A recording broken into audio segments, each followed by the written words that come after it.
Sí, profesor. Ya. Buenas noches, profe, sí se ve. Buenas noches, ya, muchas gracias.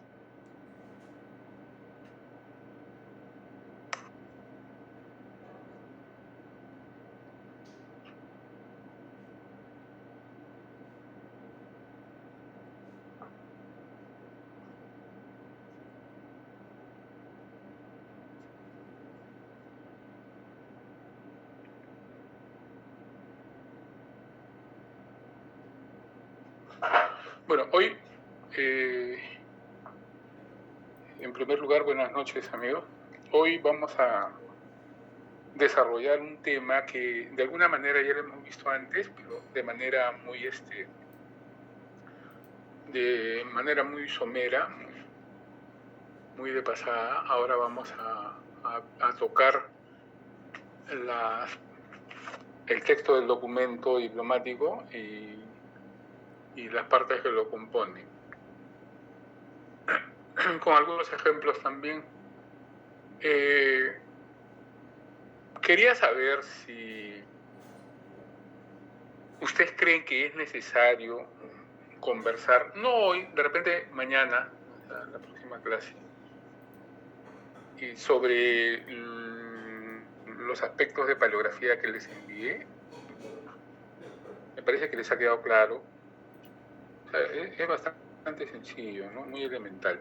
Ya ese curso lo van a desarrollar con el profesor correspondiente, pero me atreví a enviarles esta información, ¿no?, para que ustedes la vayan manejando y tal. Si ustedes consideran, mañana podemos verlo también muy rápidamente, ¿no? Y algunas preguntas para que tienen vinculación con lo que vamos a tocar en este curso también. Sí, profe, gracias. Ya, muy bien, muy bien. Entonces, hoy vamos a ver el texto del documento y las partes que lo componen. El texto de un documento, del documento diplomático, que también se denomina, o en alguna bibliografía se le conoce como tenor o discurso también, es la, como dijimos, concretización en cláusulas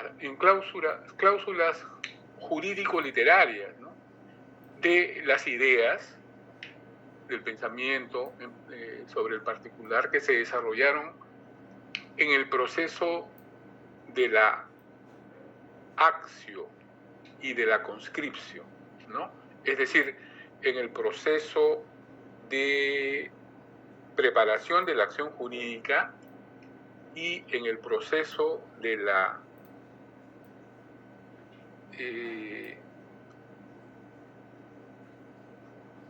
concretización en escrito, ¿no?, en el papel.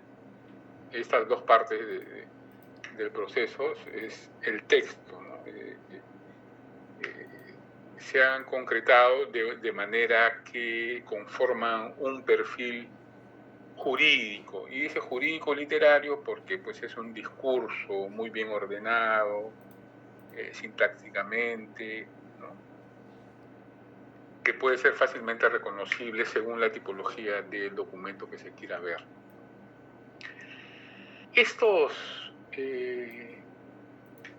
Estas partes, estos elementos de que está conformado, se ordenan en tres grupos. El primero de ellos, como se indica acá, se llama protocolo. Esto lo hemos visto. Se llama protocolo, y el protocolo, también conocido como cornisa, porque es la parte que sobresale del documento, la parte inicial, comprende también una serie de subsecciones que en el documento no son de necesaria aparición, o sea, no aparecen plenamente todas las que vamos a mencionar. Pueden aparecer una, dos, o alguna de manera implícita, tácita. Tampoco el orden en el que vamos a ver es riguroso. Algunos aparecen después, otros antes, cambiando de lugar. Incluso a veces las partes del protocolo pasan al cuerpo o al final y viceversa. Los tres grandes grupos son protocolo, cuerpo o texto y el protocolo final. Estos son los tres grandes grupos, que a su vez se subdividen. Entonces, empecemos con el protocolo. En su primera parte, que en la diapositiva está asignada con el orden A, que es la invocación o invocatio. Invocatio se pronuncia, ¿no? Esta invocatio es el primero de los elementos formulísticos, es decir, que tienen forma, del formato del documento, ¿no? Es el primero de estos elementos. Tiene un carácter fundamentalmente religioso, fundamentalmente religioso. Conforma una fórmula de devoción por la que el copista, el notario, el escribano, encomienda su trabajo a la protección divina. Si bien esto ayudaba a garantizar la veracidad del documento, o sea, con la suficiente, con solo la mención a la divinidad, se garantizaba la veracidad del documento, ¿no? Pero la ausencia de esto, de la invocación, no lo privaba de validez. Era igual tenía validez jurídica. No sé si me dejo entender, ¿no? Servía para garantizar. Ahora ya esto es impensable, ¿no? Aunque hay algunos documentos, como los testamentos, por ejemplo, que todavía hacen mención a la invocación. Y la invocación puede estar referida a Dios, a María, a los santos. Entonces, pero cuya ausencia no invalida el documento. Puede aparecer, como les decía hace poco, puede aparecer la invocación en el protocolo inicial, según la estructura documental, o bien al final del documento también. Pero lo característico es que si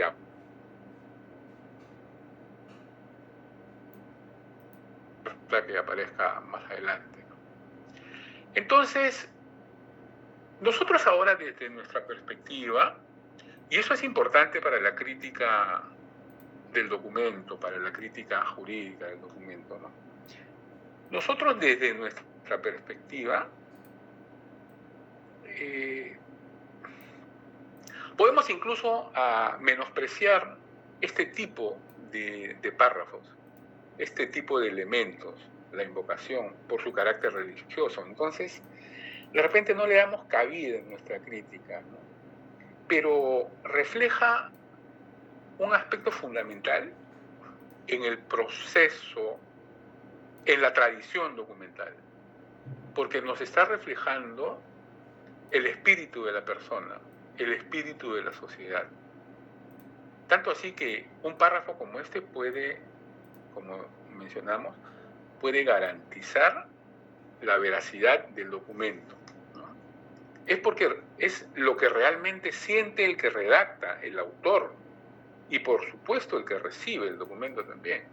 Entonces, una sociedad no creyente, no devota,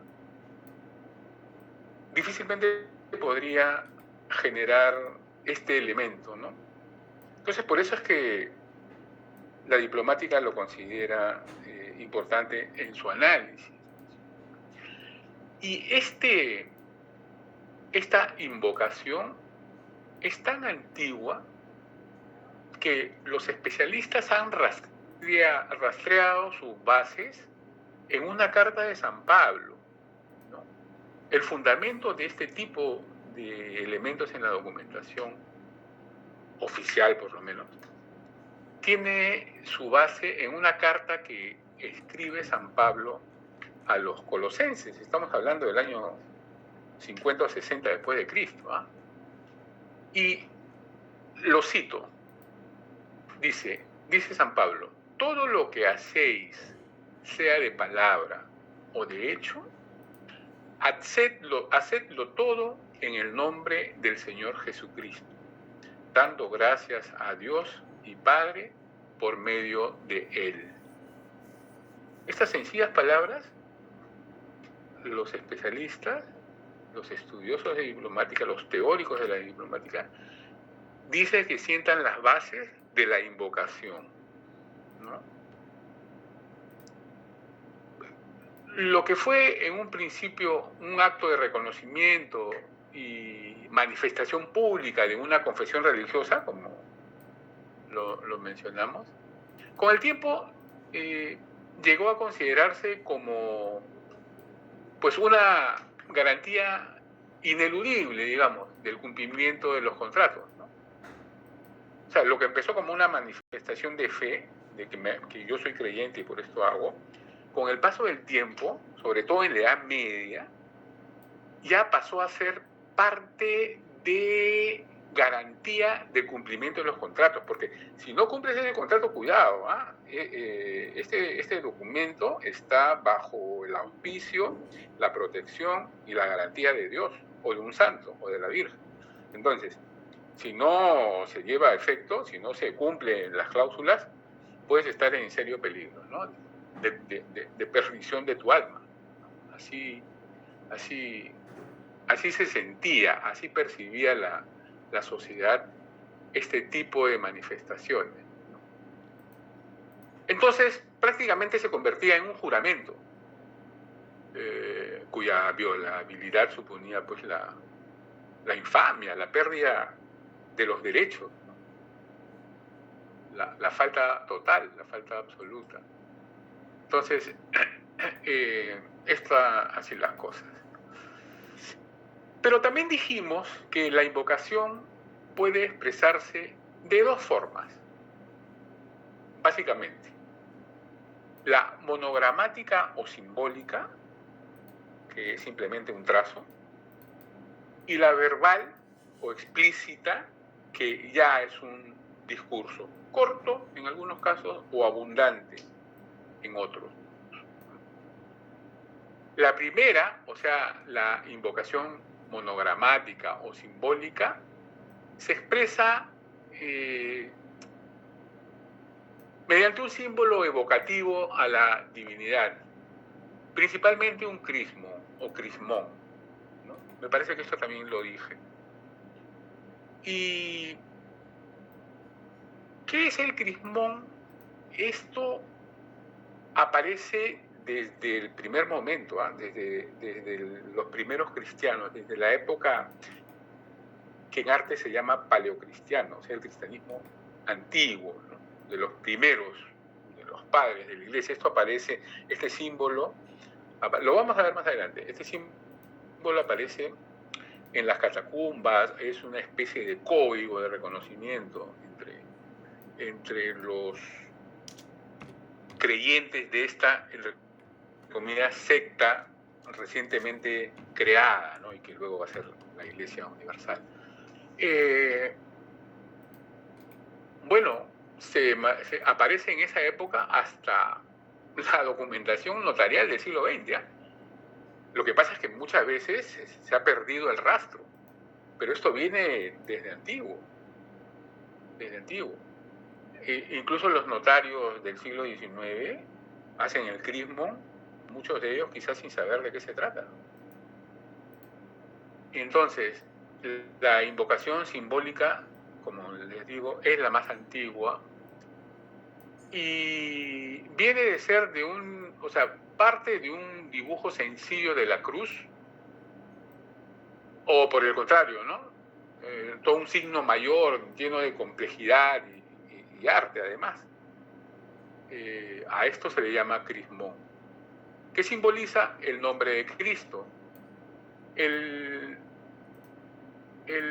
signo de la cruz es el símbolo por excelencia del cristianismo, eso está claro. Y comenzó recién a generalizarse a partir del Edicto de Milán en el año 313. ¿Por qué? Porque el emperador Constantino, no está muy cierto del por qué, declara al cristianismo como religión oficial. De hecho, él abraza el cristianismo también a través de este edicto. Y entonces recién la iglesia puede salir en sentido figurado, no tan figurado, ¿eh? Puede salir del subsuelo y hacerse pública, se hacen públicas las devociones, ¿no? Porque recuerden ustedes que todos estos siglos los cristianos estuvieron perseguidos por diversas causas, ¿no? Temores, políticas, culturales, religiosas, fueron perseguidos. Y recién en el año 313 es que de alguna manera oficializan. No es la religión oficial del imperio, pero sí sale a la luz. Entonces autorizan, cesa la persecución, ¿no? Entonces ahí empiezan a aparecer el arte que los cristianos cultivaban en las catacumbas, en los espacios subterráneos, y se manifiestan afuera, en los templos construidos recién en esa época. Y el crismo se difunde. El crismo, se los voy a mostrar más adelante, es una X y una P, ¿no? Es un monograma de Cristo superpuesto. Esas son las dos primeras letras con que empieza el nombre de Cristo en griego. Pero también hay otro tipo de monogramas, ¿no? El monograma de Jesús, el IHS, que es muy conocido, que es más conocido por todos, ¿no? O el monograma de María también, que es una AM, Ave María, o a veces aparece AMR, ¿no? Ave María Regina. Bueno, estos son básicamente todos estas figuras que aparecen encabezando un documento. Entonces, estas son mayormente las figuras que aparecen como símbolos de la invocación, o sea, la invocación simbólica de que estamos hablando, ¿no? Me parece que está claro, ¿no? Estas cositas van a tener que ustedes reconocerlas para describirlas en la práctica. La invocación verbal o explícita, por otro lado, se basa en una frase que alude a Dios, a Cristo o al patronazgo de los santos, como lo hemos venido diciendo, ¿no? De acuerdo a la creencia del que otorga la escritura, del autor del documento, la invocación verbal y la simbólica conviven, ¿eh? Pueden estar en un documento sin ningún problema, no son excluyentes. La presencia de una de ellas no implica la ausencia de la otra. No es una fórmula o característica esencial y obligada del documento diplomático tampoco.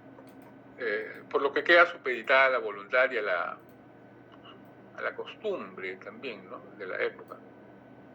Y aparece posteriormente a la simbólica, mucho tiempo después, la invocación verbal está apareciendo en el siglo VIII aproximadamente. Pues como se expresa en palabras, ¿no? Suele ser un texto breve en algunos casos y en otros no tanto, es un poco más extensa, ¿no? Pero sí, en este tipo de invocación verbal se hace mención a Dios, a la Santísima Trinidad, a la Virgen María y a los santos. Entonces, y este tipo de invocación se mantiene hasta el siglo XIX, sobre todo en los testamentos, que tienen un carácter de profesión de fe también. Como les dije, puede ser divina, trinitaria, mariana, hagiográfica, es decir, involucra la vida de los santos, y también puede ser mixta, ¿no? Hablando de María y de los santos, hablando de Dios y de María, hablando de la Santísima Trinidad y María, ¿no? Entonces se va complejizando esto. Lo acostumbrado es que la invocación verbal termine con la palabra amén. Todas estas tipos de invocaciones normalmente terminan con la palabra amén. Y está sujeta a un modelo casi único, ¿no? Un formato, también tienen formatos, ¿no? Si el documento mismo, el documento entero, completo, es un formato, estas partes también lo son, ¿no? De tal manera que hacia el siglo X u XI, así como ahora hay catálogos, pues habían formatos, ¿no? Plantillas de documentos y de estas partes de los documentos, ¿no? Entonces uno podía coger de uno u otro modelo. Las variantes, digamos, más frecuentes que respetan la fórmula vista, o sea, sobre esto, el modelo casi único es en el nombre de Dios, amén. En el nombre de Dios, amén. Pero sobre esa columna vertebral hay una serie de variantes, por supuesto respetándola, ¿no? Respetando la que acabo de decirles. Son las que añaden un adjetivo, un calificativo a la persona de Dios. Veamos, la primera de ellas conserva el completo tipológico general,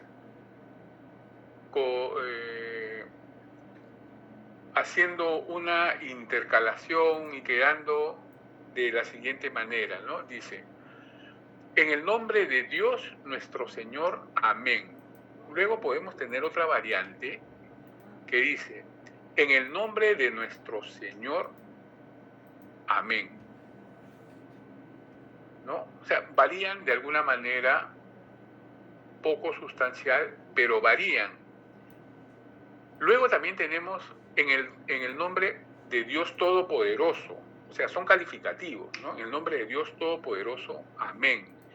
Otra más larga que hemos encontrado es, y esta es mixta, ¿no? Porque dice: en el nombre de la Santísima Trinidad, Padre, Hijo y Espíritu Santo, que vive y reina por siempre sin fin, ¿no? No, aunque esta es trinitaria, no es mixta. Pero esto se va complejizando, ¿ah? Luego profesor, disculpe, ¿está en la PPT 2? ¿Así es? Estoy en la PPT 12. No, estoy en invocación todavía. Estoy en la primera. Ok, profesor, gracias, disculpe. No te preocupes. Las figuritas vienen después, ¿ya? Para explicación. Ahora estoy leyendo y esto se los voy a pasar, como siempre, ¿no? Con más detalle en el siguiente, después de la clase de mañana. Entonces, otra sí, me parece que es mixta, dice: en el nombre de la Santísima Trinidad, Padre, Hijo y Espíritu Santo, 3 personas y un solo Dios verdadero, y de la Virgen Nuestra Señora, a quien tengo por intercesora y abogada. Amén. Entonces, cada vez más van haciéndose complejos estos textos y reflejan el sentir del que otorga el documento, hasta, digamos, un temor de su muerte, ¿no? tengo otro documento, otra invocación verbal. Dice, en el nombre de la Santísima Trinidad, Padre, Hijo y Espíritu Santo, tres personas distintas y una esencia trina, ¿no? De tres, y un solo Dios verdadero, hacedor y creador del cielo y la tierra, y de la bienaventurada siempre Virgen María, concebida sin mancha de pecado original, Señora nuestra, Madre de nuestro Redentor Jesucristo, verdadero Dios y hombre, a la cual todos los fieles tenemos por abogada en todos nuestros hechos, y a honra y servicio de todos los santos y santas de la corte del cielo,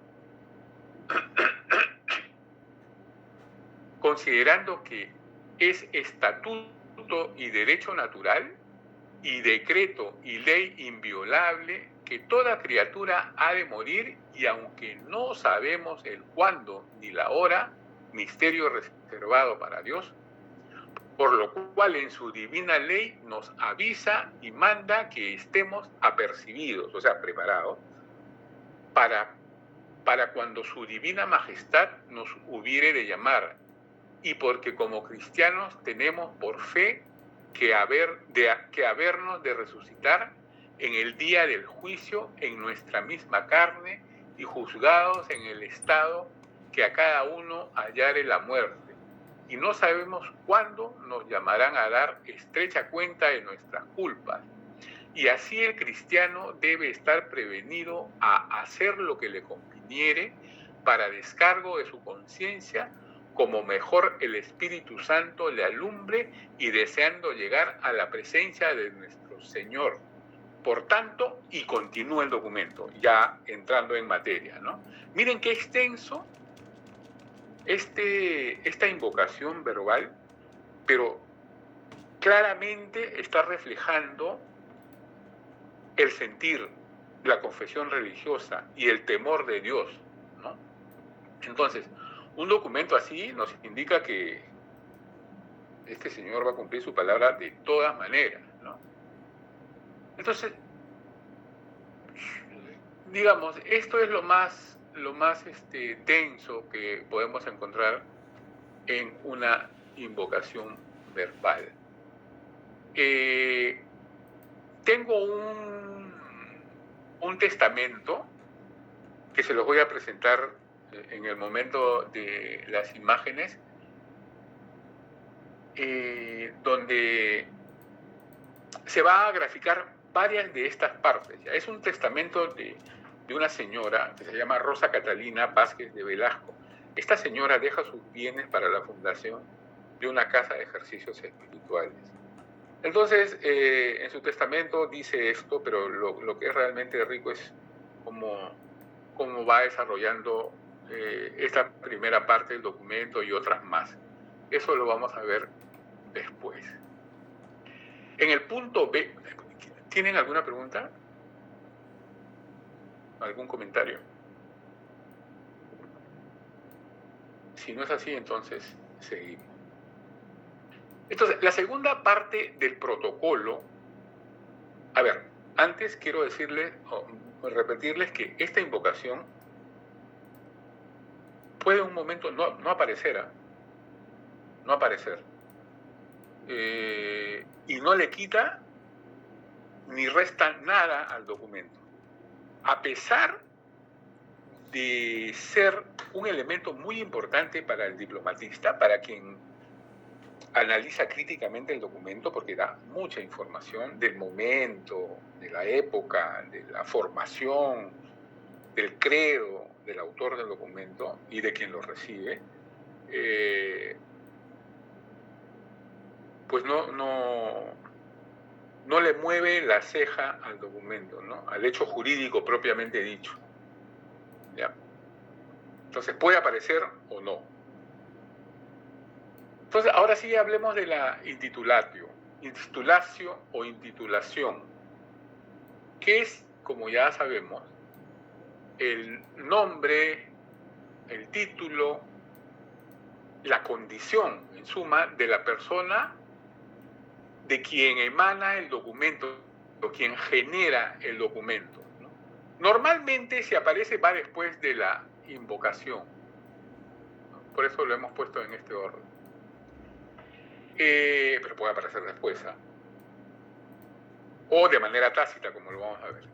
Es la parte de los documentos donde, bueno, aparecen estos nombres y títulos, posesiones también, y demás atributos que pueda tener el autor del documento, ¿no? Donde se refleja mucho es en los documentos oficiales, en los documentos de los reyes, de los papas, de los virreyes o de los funcionarios de primer nivel. Son estos títulos como puentes de unión con el pasado, porque en ellos se refleja la historia del pueblo, la historia de la sociedad, la historia del reino, digamos, ¿no? Por ejemplo, fueron los reyes católicos los que en Segovia, en el año 1479, en estas pugnas que están constantemente con los turcos, decidieron los reyes católicos cómo debían presentarse y enumerarse, el orden, mejor dicho, que debían llevar estas titulaciones, ¿no? estos títulos, y aprobando que se alternaran sus títulos de Aragón y de Castilla, ¿no? Dando primacía a los primeros, a los de Aragón, porque de alguna manera de Aragón surgió la reconquista del territorio, ¿no? Entonces, respetando siempre las categorías de estos títulos, ¿no? Primero los reinos, luego los señoríos, luego los ducados, condados, marquesados y otros títulos. Luego, y así, en la medida que después de los reyes católicos se unifica España y se va convirtiendo en imperio, se van uniendo, se van agregando otros títulos a lo largo de la producción de estos documentos. Por ejemplo, ya con Carlos I de España y V de Alemania, el emperador, bajo cuyo gobierno se descubre y conquista pues, el Perú, ¿no? Dice en unos documentos de privilegio que otorga el rey, dice: Don Carlos, por la divina clemencia, o sea, por Dios, por la gracia de Dios, Don Carlos, por la divina clemencia, emperador siempre augusto, rey de Alemania, doña Juana su madre y el mismo Don Carlos, por la misma gracia, reyes de Castilla, de León, de Aragón, de las dos Sicilias, de Jerusalén, de Navarra, de Granada, de Toledo, de Valencia, de Galicia, de Mallorca, de Sevilla, de Cerdeña, de Córdoba, de Córcega, de Murcia, de Jaén de los Algarbes, de Algeciras, de Gibraltar, de las Islas Canarias, de las Indias, islas y tierra firme del mar Océano, o sea, América. Condes de Barcelona, señores de Vizcaya y de Molina, duques de Atenas, condes de Rosellón y de Cerdeña, marqueses de Oristán y de Gaciano, archiduques de Austria, duques de Borgoña y de Brabante, condes de Flandes y del Tirol, y termina con etcétera, es decir, todo lo demás. ¿Se imaginan la tarjeta de presentación de Carlos? Esto alude, esto tiene una razón de ser, ¿no? Este tipo de intitulacio es de poder, ¿no? Porque mencionando todos los títulos, el autor del documento lo que te quiere dar a entender es que sobre él no hay nada, ¿no? No hay nada más. Entonces, pero claro que es un documento que asusta prácticamente, ¿no? Pero que también te da los derechos necesarios para ejercer tu privilegio. Porque el que otorga ese documento tiene la autoridad de ser señor de todos estos espacios, ¿no? Y todos estos espacios han sido ganados, sometidos, conquistados por la corona española, ¿no? Hasta conformar un imperio. Entonces, eso es lo que quiere demostrar la intitulación.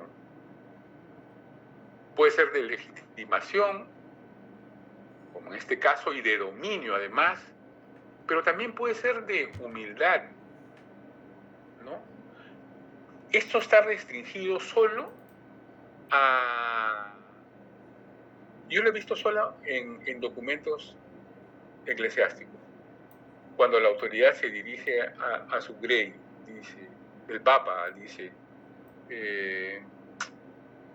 Paulo III, siervo de siervos, dice, ¿no? Pero todos sabemos que un Papa pues, no es siervo de nadie, ¿no? Pero esa es la forma de acercarse de una manera a Cristo.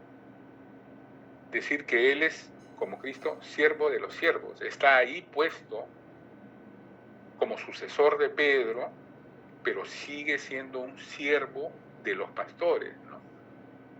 Por eso se llama intitulación de humildad.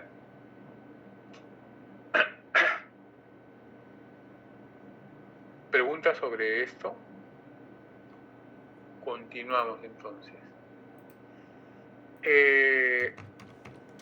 A continuación viene la dirección o dirección, que como ustedes ya saben,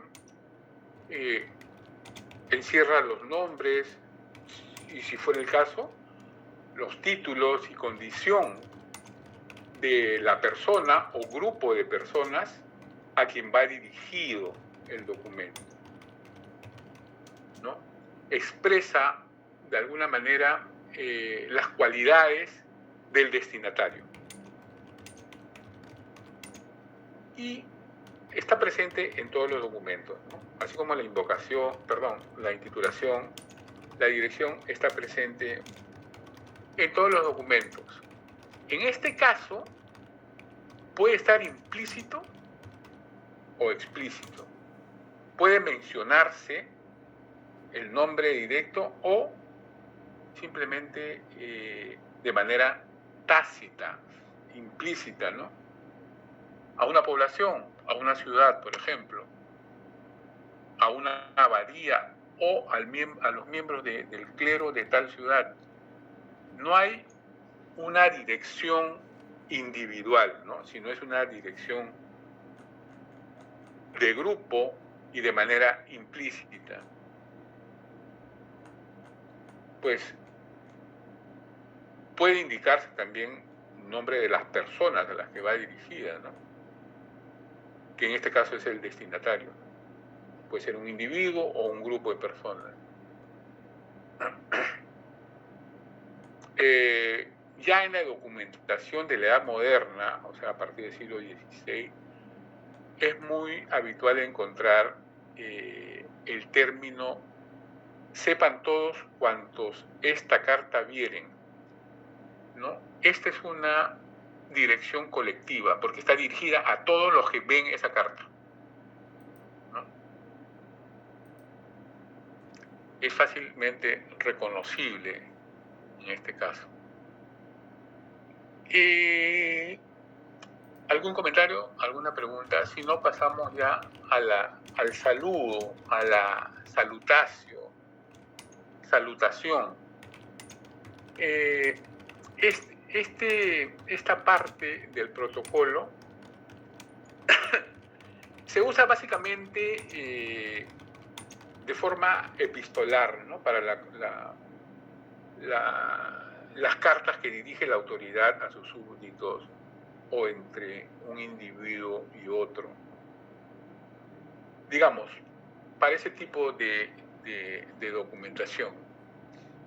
El protocolo suele terminar con la salutación, con el saludo, ¿no?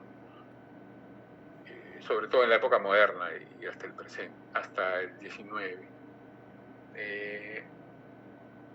Es el elemento por el que, como dijimos, el autor del documento saluda al destinatario, y es muy breve, ¿no? Y lo expresa,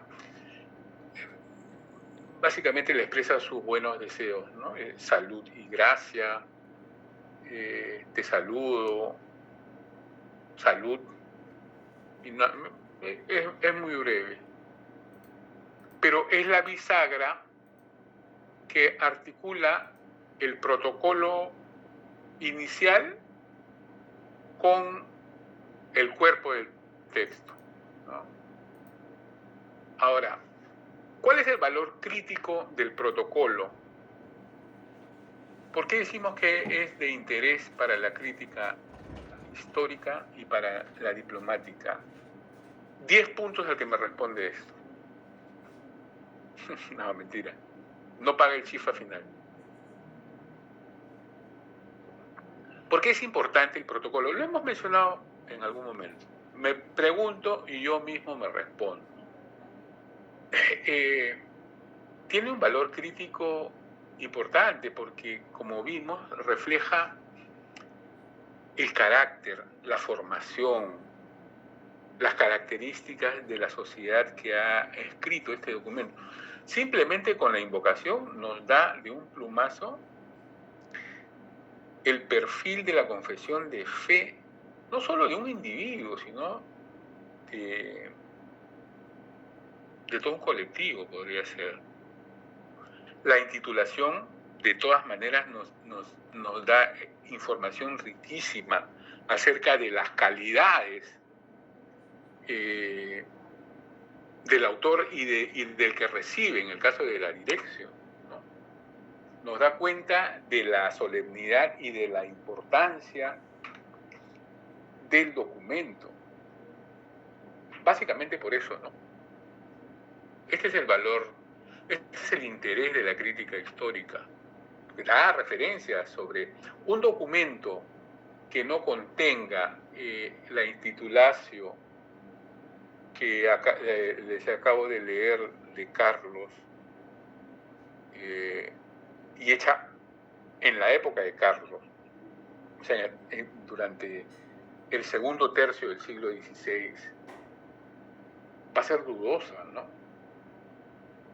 Un documento real que sale de la Cancillería Real y que no tenga un privilegio, por ejemplo, ¿no?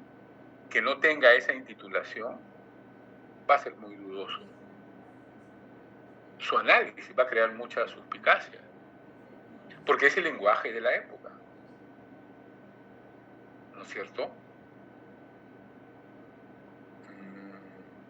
Si solo dijera Carlos, por la gracia de Dios, rey de Aragón, continúa, es falso, ¿no? Porque no solo era rey de Aragón, era rey de varios, de Castilla, de las dos Sicilias, de los Algarves, de Cerdeña, Nápoles, ¿no? Entonces, ese es el dato que nos da. Y la dirección va por ese lado también. Entonces, ahí radica, por eso insistía en que el protocolo y estas partes son muy importantes en el momento del análisis. Entonces, ¿alguna interrogante, comentario?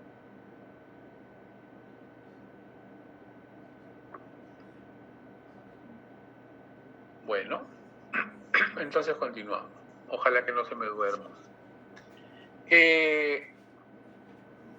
A ver, veamos ahora la parte esencial del documento, donde está lo principal, la concretización de los derechos, del hecho jurídico, ¿no? La parte donde realmente aparecen los derechos y obligaciones, que es el cuerpo o centro del documento. Aquí el texto, lo sustancial del documento, como les dije, se expresa la acción jurídica. cuerpo del documento es la parte central del tenor documental, donde, por supuesto, se incluye el mensaje que se desea transmitir, el acto que ha generado el documento. Lo demás es accesorio. Aquí están los motivos que lo justifican y las previsiones que hay que tener para su cumplimiento, ¿no? Puede faltar cualquier cosa, pero nunca esto en un documento diplomático. Lo demás es accesorio. Es útil, por supuesto que es útil, pero de donde realmente emanan el hecho jurídico es esta parte. Bueno, esta parte varía bastante, ¿eh? Según el tipo de documento, ¿no? Según la tipología documental. Un testamento no es igual que un privilegio, que una real cédula, ¿no?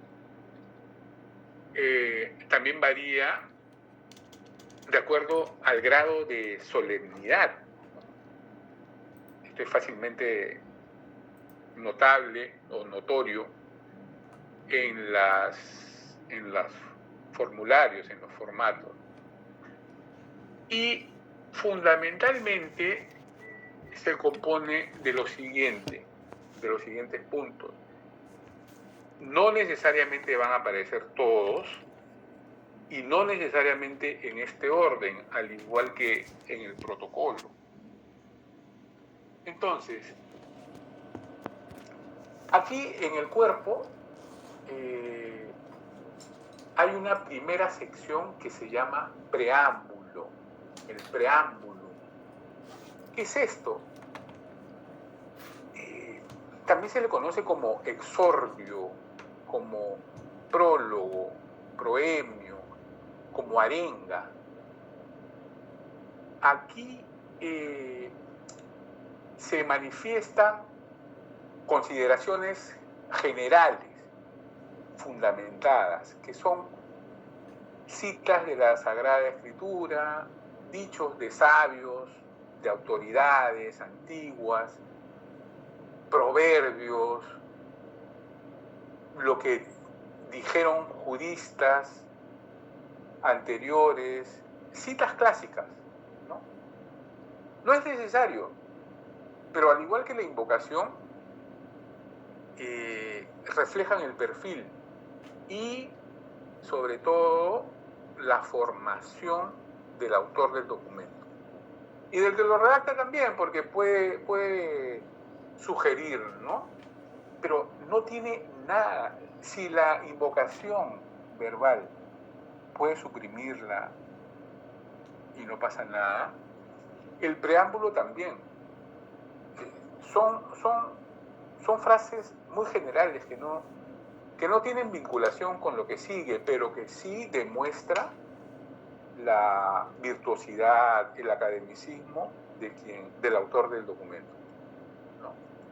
Porque justifica lo que viene después, justifica el documento citando autoridades del pasado.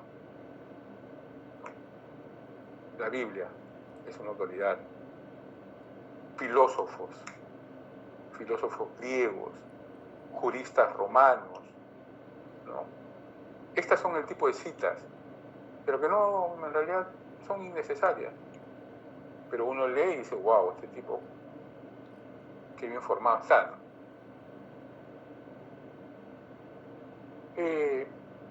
Suele aparecer solamente en documentos de gran solemnidad. Bueno, los que emanan de las cancillerías reales, básicamente, ¿no?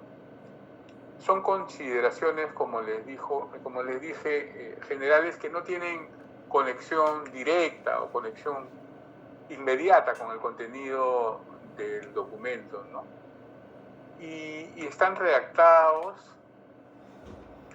en base a ideas, principios éticos que puedan inducir al autor a otorgar el documento. de alguna manera otorga un carácter de solemnidad al escrito, ¿no? Pero no es necesario, pues, ni imprescindible, ¿no?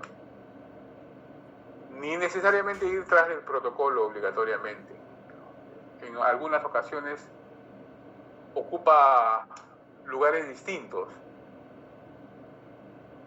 Y los posibles temas que se pueden tratar, bueno, cada cancillería opta por alguno en concreto, ¿no? Por ejemplo, pueden decir por la seguridad de nuestras almas, de nuestros padres, de antecesores, para la seguridad de nuestra alma y las almas de nuestros padres, antepasados y sucesores. Bueno, como acabo de leer, ambas expresiones, digamos, muestran o se ajustan al tema del deseo de alcanzar prosperidad en este mundo, ¿no? Y además en la vida eterna. Al señalar que busca la salud de su alma, la de sus padres y predecesores, ¿no? Y la de sus sucesores también, o sea, los que vinieron, los que son y los que serán. Esto de manera general. Después de esto, después del preámbulo, que como les dije, puede o no estar, viene la notificación. Pero vamos a ver que no es una parte, viene otra parte y luego otra parte, ¿no? Son sucesivos elementos que a veces se entremezclan de tal manera que el paso de uno a otro es muy sutil y no se puede identificar.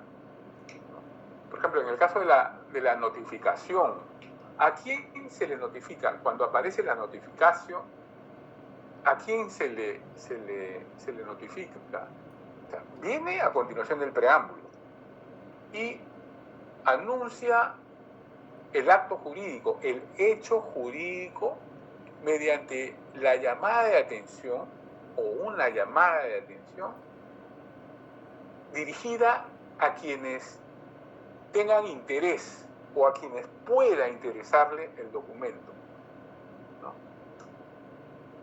Es la fórmula por la que se anuncia el hecho jurídico contenido en el documento a quien está dirigido, a la persona o a las personas a quien, bueno, corresponde conocerlo, ¿no? O bien al público en general, un bando de alcaldía, por ejemplo. Y se identifica, no lo pongo acá, lo voy a agregar, sí, acá está, y se identifica con estas expresiones: conocida cosa sea, sepan, hago saber. Está anunciando que ya viene lo de interés, ¿no? Y como siempre es más habitual recién a partir del siglo XVII, XVIII, XIX, incluso hasta hoy, por ahí he visto algún documento que tiene esta fórmula. Entonces, resumiendo, sirve para llamar la atención de las personas a quien pueda interesar el hecho jurídico, ¿no? Su presencia no es obligatoria tampoco, y la colocación también puede variar. Muy bien. Entonces, otros ejemplos que encontramos dice, hago o hacemos o damos a conocer a todos, así de fácil, ¿no? Bueno, hay algunos en latín, pero para el caso de Hispanoamérica esto no es tan frecuente, Otra expresión es hágase saber a todos los hombres y manifieste, o conocida o sabida cosa sea a todos. Son variantes de lo mismo, ustedes como pueden darse cuenta, ¿no? Entonces,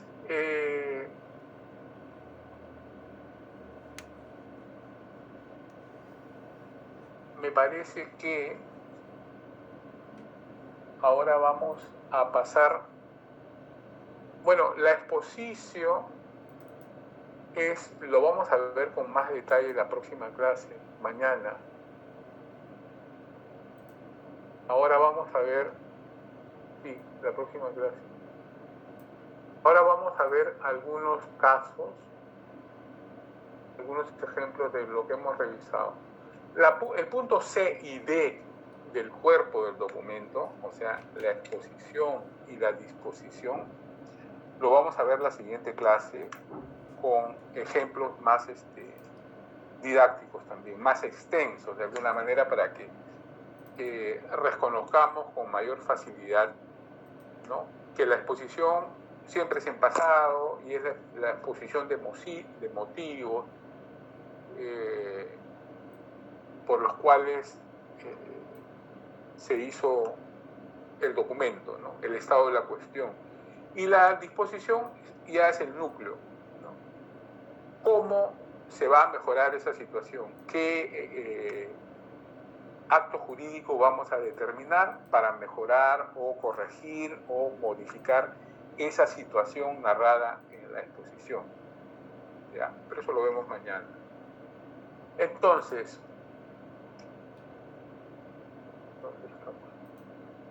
ya, aquí, ¿qué tenemos por acá? Tenemos una evolución en el tiempo de la cruz, ¿no?, cruz de 2 brazos, que son muy comunes, este tipo de, ¿cómo se llama? Invocación simbólica. Muy bien, qué gusto me da. Invocación simbólica, ¿no? Entonces, tenemos la evolución del siglo XVI al siglo XX y vemos que sustancialmente no varía. Es básicamente hacer un trazo vertical y otro horizontal. Pero aquí encontramos algunas variantes, pero fácilmente reconocibles, ¿no? En algunas no se despega el trazo del papel, ¿no? En un solo plumazo se hace el crismo. Algunos hasta tienen forma de 8.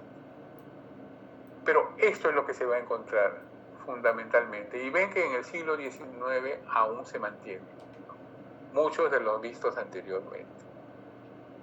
La cruz de 3 brazos, uno vertical y 2 horizontales, no va siendo tan frecuente, pero sí aparece. De tal manera que nosotros muchas veces pasa que no nos percatamos y decimos simplemente es un signo del escribano, ¿no?, o para evitar que ¿cómo se llama?, que adulteren el documento, ¿no?, para ocupando espacio. Pero cuidado que puede ser un crismo también, ¿no? Mire, creo que les presenté un documento de la batalla de Ayacucho, donde habían estos como aves, ¿no?, que es una variante del crismo de 3 brazos. Hay de 4 que es así, como un michi. No aparece mucho. No, la verdad que aquí, en el Perú, no he visto esto. Pero sí hay otros ejemplos, ¿no?, en otras partes, y solamente en el siglo XVI. No ha llegado hasta el siglo XIX. Entonces, este crismón o crismo varía con estas formas cuando se hace el monograma de Cristo. ¿Qué es el monograma de Cristo? Son, como les dije, las 2 primeras letras de la palabra Christos en griego, ¿no?, la X y la P, y están, bueno, de alguna manera camuflados aquí, enriquecidos, y se hacen más complejos cuando la religión se oficializa, ¿no? La base es esta, la X y la P, ¿no? Puede añadirse laureles, puede unirse el alfa y el omega, o sea, el principio y el fin, es Cristo, ¿no? En suma, todas estas variantes de crismon, en este caso, monograma de Cristo, puede aparecer al inicio del documento. Estas no tanto, ¿no? Pero básicamente esta.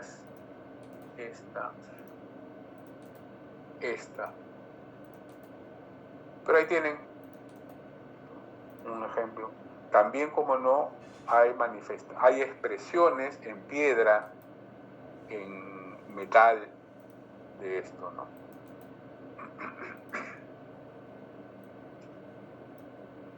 Y estos son los monogramas de Jesús.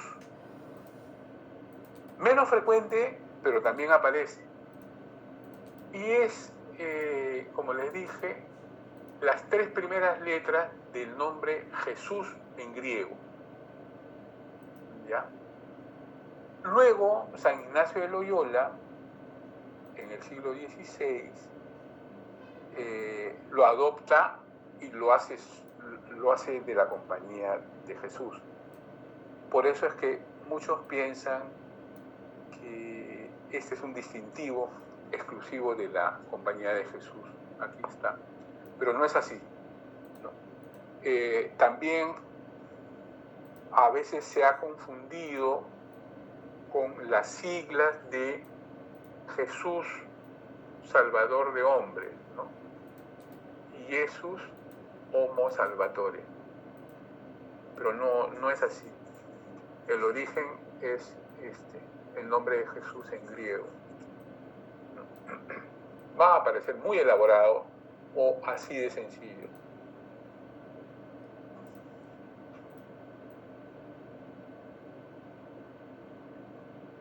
Y este es conocidísimo el monograma de María, ¿no?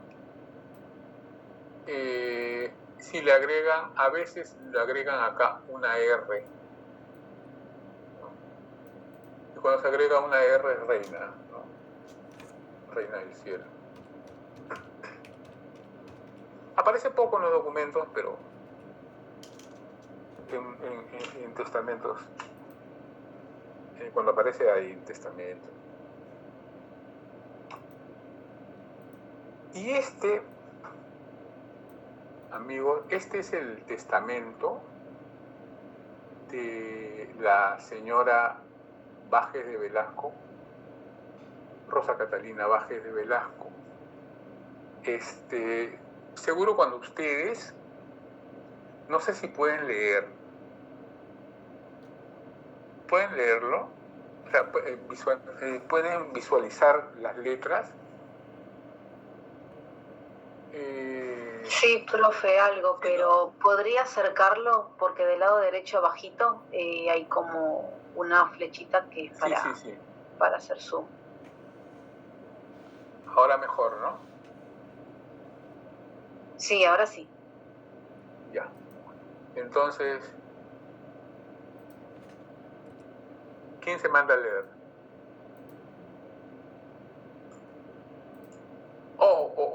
Perdón. Ya. A ver, profe, en una parte dice... Ahí, déjelo ahí. A ver, profe, espere. Ahí empieza. Bueno. Ahí empieza. Ah, ¿no? ok, sí. Es un documento que tiene, su sello y además otro sello que lo habilita para años posteriores, ¿no? ¿Y cómo empieza? ¿Tenemos un crismón por ahí? No lo veo. A ver, anímese. Bueno, dice en el nombre de Dios Todopoderoso, que eso vendría a ser la invocación, ¿no, profesor? Así es. ¿Qué tipo de invocación es? Es invocación verbal. Es invocación verbal, ¿no? Sí. O explícita. ¿Sí? Sí. En el nombre de Dios. Sí, Todopoderoso, con cuyo principio todas las cosas tienen un buen medio, viable, creo que quiere decir. Loable. dichoso fin. Y dichoso fin. Amén. Amén. ¿No es cierto? Sí, y cierra ahí. Sí. Ya está. Ese es la invocación verbal, ¿no, profe? La invocación verbal. Ajá. A ver, ¿quién se manda con la siguiente parte? Porque más o menos esto es, paleografía, esta es paleografía del siglo XIX. Se supone que es la más sencilla. Dice, ya que nadie se anima, dice, sea notorio como yo, el señor doctor don Matías de Querejazo, de la Real y Distinguida Orden de Carlos III, canónigo de esta Santa Iglesia Catedral, honorario del Santo Tribunal de la Fe, con voz y en nombre de la señora doña Rosa Catalina Vázquez de Velasco y Peralta, y en virtud del poder para atestar que me dio y confirió por ante José de Aizcorbe, escribano público que fue en 26 de julio de 1796, que su tenor es el siguiente. Ya, bueno, esa parte no. ¿Qué parte del protocolo es esta? Voy a empezar a poner puntos, creo. ¿La que ha leído, profesor? La que acabo de leer.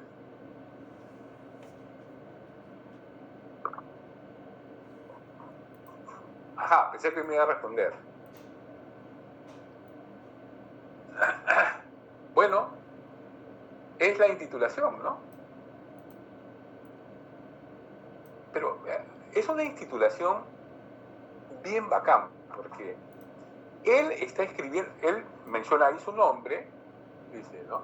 Sea notorio como yo, o sea, en vez de decir Carlos, por la gracia de Dios, rey de tal y tal y tal, dice, sea notorio como yo, el señor doctor don Matías de Querejazo, y a continuación presenta sus títulos, sus distinciones. Esa es una intitulación, ¿no es cierto? Pero él es el autor del documento, sí, pero por encargo de Rosa Catalina, porque le da un poder para atestar, ¿no es cierto? Pero él es el que manda a escribir el documento. Él traduce la voluntad de la otorgante, ¿no? Entonces, esto lo hace autor del documento. ¿Ya? Entonces, la intitulación es la parte que acabo de leer. ¿Ya? ¿Se entendió? Sí, bueno. Sí, profesor, sí. Bueno. Entonces, estamos quedando sin tiempo, ¿no? Entonces, continúo con... Voy a leer ahora la parte que corresponde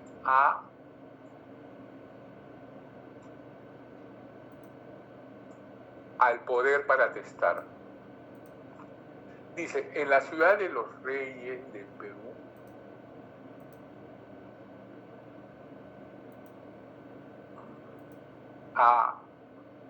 en 8 de julio de 1796, ante mí, el escribano de su majestad, público y testigos, si dice el escribano de su majestad, estamos hablando todavía del virreinato, ¿no? Pero en las partes finales, en 1796. En 1796 se otorga el poder, pero el documento mismo, el testamento, es de 1811, pocos años antes de la independencia, pero siguen hablando de rey, ¿no? Esos elementos hay que tener en cuenta, porque si no hablase de rey, si solamente dijera escribano público, en 1811, sería muy sospechoso, ¿no? Sería un poco sospechoso, porque todavía somos reinato. Bueno, el 8 de julio de 1796 ante mí, el escribano de su majestad, y público, y testigos, fue constituida doña Rosa Catalina, abunda en abreviatura, ¿no? Acá dice testigos. Ya con la práctica ustedes se van a ir acostumbrando, ¿no? Fue constituida doña Rosa Catalina Vázquez de Velasco y Peralta, natural y vecina, que declara ser de esta ciudad, hija legítima de don José Félix Vázquez de Velasco, caballero del Orden de Calatrava, una orden militar,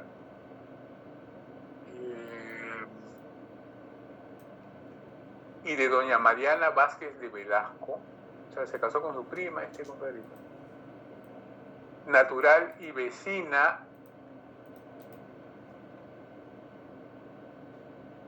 que declara ser de esta ciudad, hija legítima, perdón, me equivoqué. Ya, su mamá es, y de doña Mariana Vázquez de Velasco, difuntos vecinos que fueron de esta ciudad, hallándose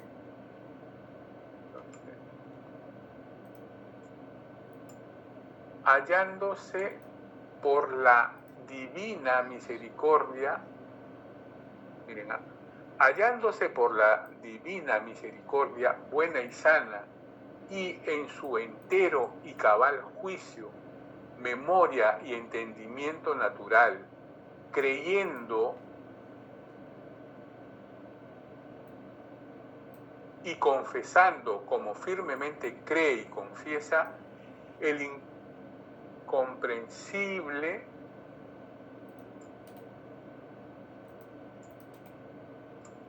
incomprensible misterio de la Beatísima Trinidad, Padre, Hijo y Espíritu Santo, tres personas realmente distintas y un solo Dios verdadero, ¿no? y una esencia y substancia, y todos los demás misterios y sacramentos que tiene, cree y confiesa nuestra Santa Madre. Vamos ahora al otro lado.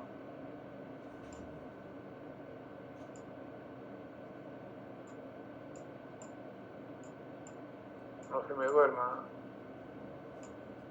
Nuestra Santa Madre Iglesia Católica Apostólica Romana, bajo de cuya fe y creencia he vivido, creo que me he salteado una parte, ¿no?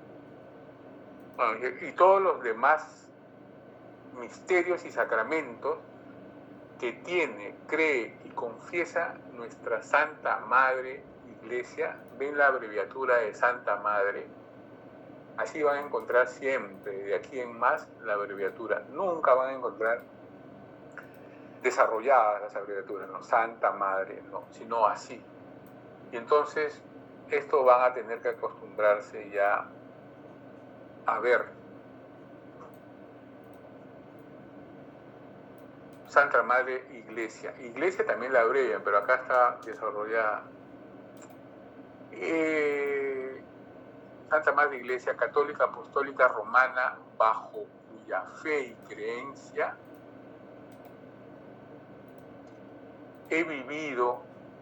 ha vivido, vive y protesta vivir y morir como católica y fiel cristiana, invocando para su intercesora y protectora a la siempre Virgen, Inmaculada, Serenísima Reina de los Ángeles, María Santísima, Madre de Dios y Señora nuestra, al Santo Ángel de su guarda, los de su nombre y devoción, y demás de la corte del cielo, para que impetren es rogar, de nuestro Señor y Redentor Jesucristo, que por los infinitos méritos de su preciosísima vida, pasión y muerte, le perdone todas sus culpas y lleve su alma a gozar de su beatífica presencia.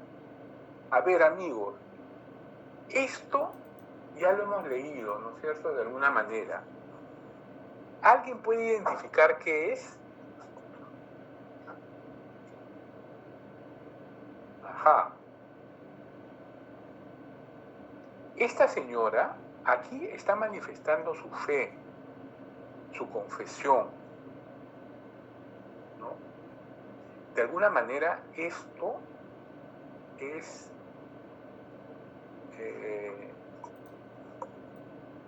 la invocación verbal también,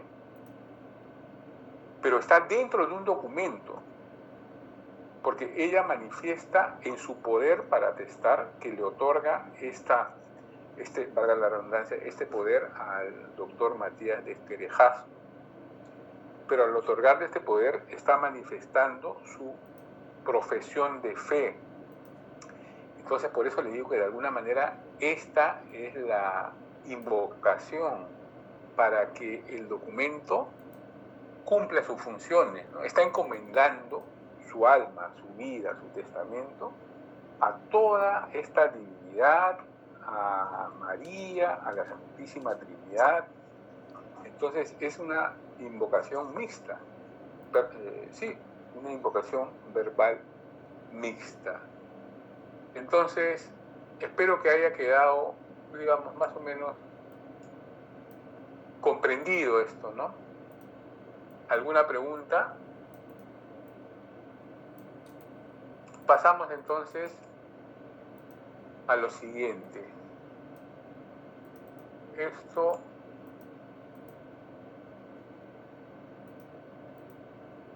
ya se los he leído. Este es un privilegio que otorga a el rey Carlos. Sí, esta ya se los leí. Esto otorga el rey Carlos, ¿no? Este es un ejemplo de intitulación, de intitulatio, ¿no? Intitulatio de dominio, de poder, donde Carlos, el emperador, despliega pues todos sus títulos. Esta es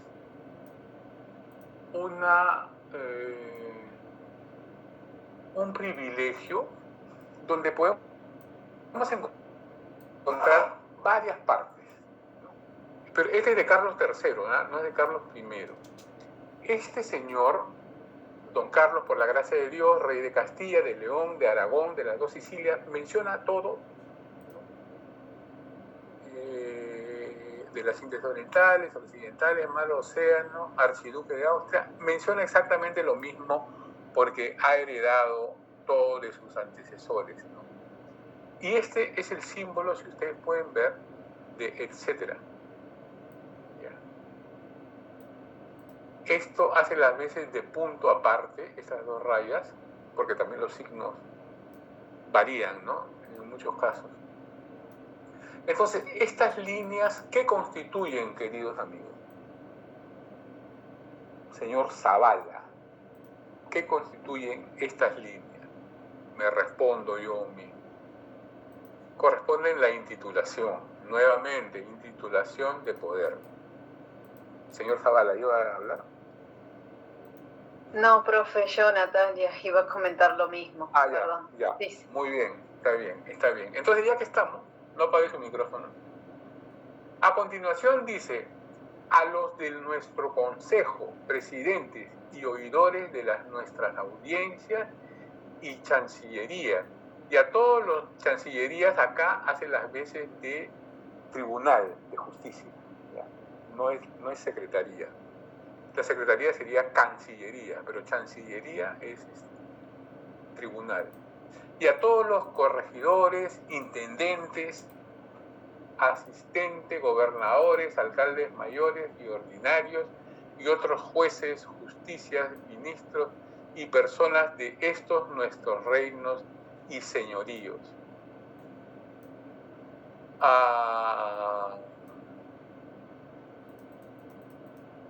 ¿Ya? Y además dice, y señoríos, a quien lo contenido en esta nuestra carta tocare o tocar pueda en cualquier manera. ¿Esta parte qué sería? Profe, según lo que comentó, sería dirección, Ajá, porque está nombrando, ¿no? Exacto. Y creo que la otra parte donde saluda, bueno, vendría a ser la parte de la salutación. Claro, de salutación, exacto, sí. Sí, claro. Así de fácil, así de breve. Salud y gracia, ¿no? Salud Natalia, y gracia. profesor. Disculpe. Gracias. Sí. No se preocupe. Entonces, ya va quedando más claro, ¿no? Y acá, sabed, ¿qué dice? Sabed qué parte es. Esta es la notificación, ¿no? Porque dice, sabed a todos ustedes, ¿no?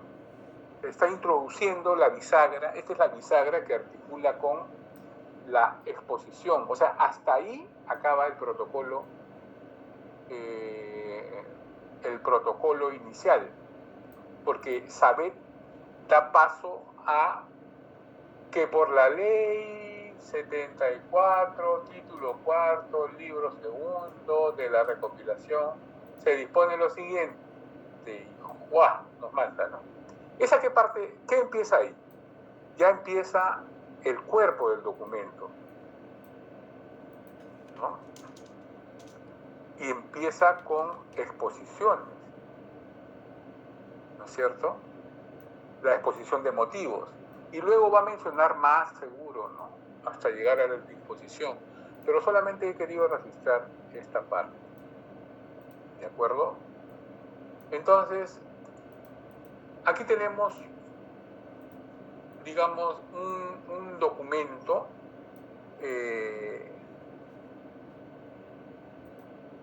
que empieza con la dirección, ¿no? Solamente está el escudo del rey, en 1700, ¿no? Entonces, este también es de Carlos III. Y de frente, ¿no? No hay una intitulación, no hay una invocación, no hay nada. Sepan cuántos esta carta de privilegio y confirmación vieren. O sea, de frente va a la dirección, o sea, a quién va dirigido, a un grupo de alguna manera universal, porque está dirigido a todos, ¿no? A todos los que ven esta carta. ¿Cómo recién ahí viene la intitulación? Entonces, el orden se altera en cualquier momento y en cualquier documento, ¿no? Eso es lo que les mencionaba. Viene recién la intitulación. Siempre hablan en plural, de la primera persona. Nos. Profesor, una consulta. Bueno, sabemos que esto se puede alterar porque por ahí en el inicio puede haber como la invocación o como también puede remarcar la intitulación. Pero cuando nos toque la evaluación, ¿nos acercará este tipo de documentos como para que nosotros reconozcamos identifiquemos las partes? Claro, absolutamente. Y sí. Para eso van a estar las prácticas dirigidas, ¿no? Vamos a ir reconociendo estas partes. Ya. Pero como ven, hay bastante teoría por revisar. ¿Ya? Entonces, descuiden que lo que puedo hacer entre semana y semana es pasándole documentos marcados, ¿ya? Así como el anterior, para que ustedes ya vayan identificando y de ahí viene la práctica dirigida para hacerlo en clase. ¿Ya? Entonces, solo así vamos a ir descubriendo las partes del documento. ¿Ya? Entonces, a continuación viene la intitulación, que son los títulos del autor. Ahora, cuando se trata de documentos más modernos y de otras instancias, la intitulación va a ser más fácil de reconocer, ¿no? O menos trabajosa, más elemental, si lo dirige si el autor es un presidente, como lo hemos visto, solamente menciona su nombre, ¿no? Y al final su firma. Ya es más sencillo. ¿Qué tenemos acá? Esto pueden ver ahí, ¿no? Esta es una forma también de ir identificando cómo vamos a ir desarrollando las prácticas, ¿no? Por ejemplo, hacer una leyenda de colores, ¿no? Donde, esta es una transcripción, por supuesto, de un documento. La cruz está entre corchetes y en rojo. En este caso es una invocación simbólica, ¿no? Ustedes pueden hacer así y hacer su leyenda de colores.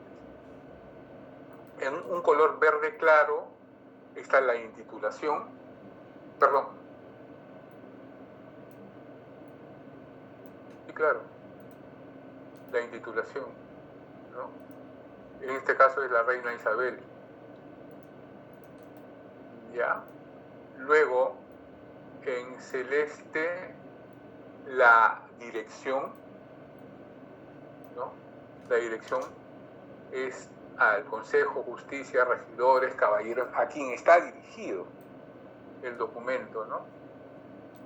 Viene el saludo, la salutación, que saludo y gracia, es fácilmente reconocible, y en verde más oscuro viene la exposición de motivos, ¿no? En un lenguaje de la época, ¿no?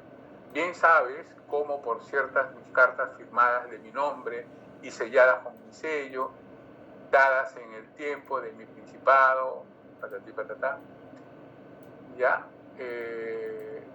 recuerden, la exposición está mencionando el pasado siempre. A continuación, en un color que mostaza, dice, porque os mando a todos y a cada uno de ustedes, de vos, que juntos en vuestro consejo, según que lo hagan de uso, que lo haces de uso, de costumbre, recíbades por mi juez y corregidor de esta dicha ciudad y lugares de su tierra y jurisdicción al dicho comendador, o sea, está mandando ya. Entonces, esta es la disposición, y seguro habrán muchas más, pero lo hemos resumido en estas, ¿no? Y los unos ni los otros no hagan endeal, o sea, no hagan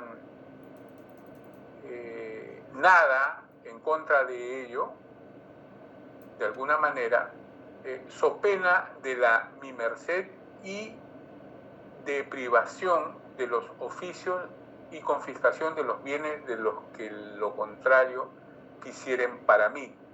Estas siguen siendo sanciones, cláusulas de sanción, ¿no? Porque si no haces esto, te quito mi gracia, mi merced y te privo de los oficios, ¿no? Y te confisco los bienes, además. Esta es una cláusula penal.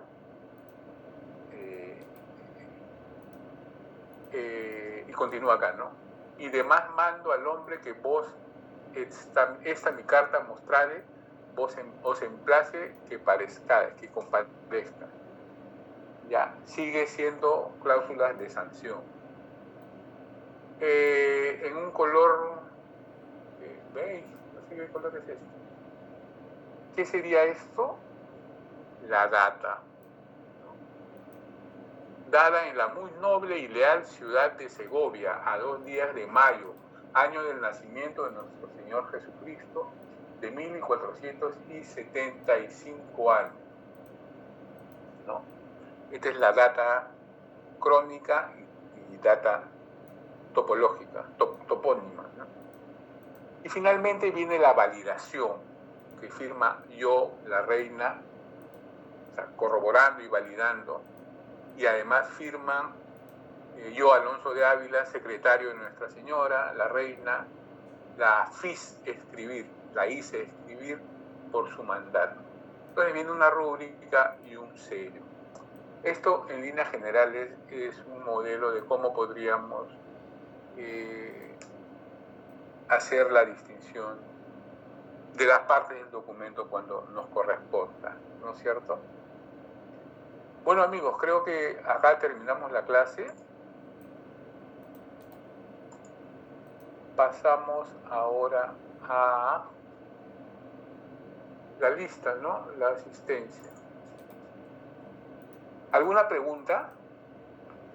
Ya se quieren ir a dormir, seguro. Bueno, ¿quién soy yo para impedirlo? Veamos, Aguirre. Despierte. Profesor presente, buenas noches. Buenas noches, gracias. Aburto. Buenas noches, profesor Fernando. ¿Cómo está? Buenas noches. Anchelia. Presente, profesor. Buenas noches. Buenas noches. Ángeles. Buenas noches, profesor. Buenas noches, señorita. Aparicio. Buenas noches, profesor presente. Gracias, buenas noches. Atúncar. Buenas noches, profesor presente. Gracias, señor Atúncar. Beldi. Señor profesor, un honor. Muy buenas noches. Buenas noches, señor Beldi. Gracias. Buen día. Presente, profesor. Buenas noches. Gracias, señorita. Calderón. Presente, profesor. Buenas noches. Buenas noches. Gracias, señor Calderón. Calla. Buenas noches, presente. Buenas noches, señor Calla. Campos. Buenas noches, profesor presente. Buenas noches, señor. Capristano. Profesor, buenas noches. Buenas noches, gracias. Córdoba. Presente, profesor, buenas noches.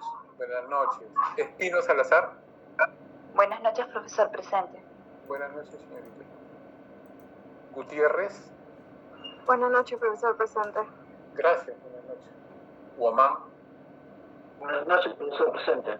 Gracias, señor Lescano. Buenas noches, profesor. Presente. Gracias, buenas noches. Mirano. Presente, profesor. Buenas noches. Buenas noches, señor.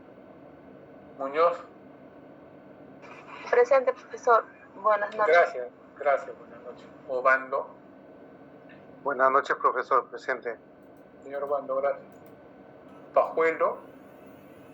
Presente, profesor, buenas noches. Buenas noches, señor Pajuelo. Paredes. Profesor, buenas noches. Buenas Presente. noches, señorita Paredes. Parodi. Presente, profesor. Buenas noches. Buenas noches. Ramos. Profesor, buenas noches. Presente. Buenas noches, señor Ramos. Gracias. Sarmiento. Buenas noches, gracias. Simón. Presente, profesor. Buenas noches. Buenas noches, gracias. Suárez. Tirado. Buenas noches, profesor. Presente. Gracias, señorita. Velázquez. Buenas noches, profesor presente. Señor Velázquez, buenas noches. Zavala. ¿Zavala está? ¿Ese sonido quiere decir que está? Sí, profesor, levantó la manito. Ok, gracias. Gracias. Buenas noches, señor Zavala. Sea. Profesor, buenas noches, presente. Muchas gracias, señorita. Suni. Buenas noches, profesor. Presente. Buenas noches, señorita Suni. Entonces, el único que no ha venido es el señor Suárez, ¿no es cierto? Ya. Listo, amigos. Muy buenas noches, que descansen y ya nos vemos mañana. ¿Listo? Buenas noches, profesor, muy amable. Profesor, buenas noches. Gracias a ustedes.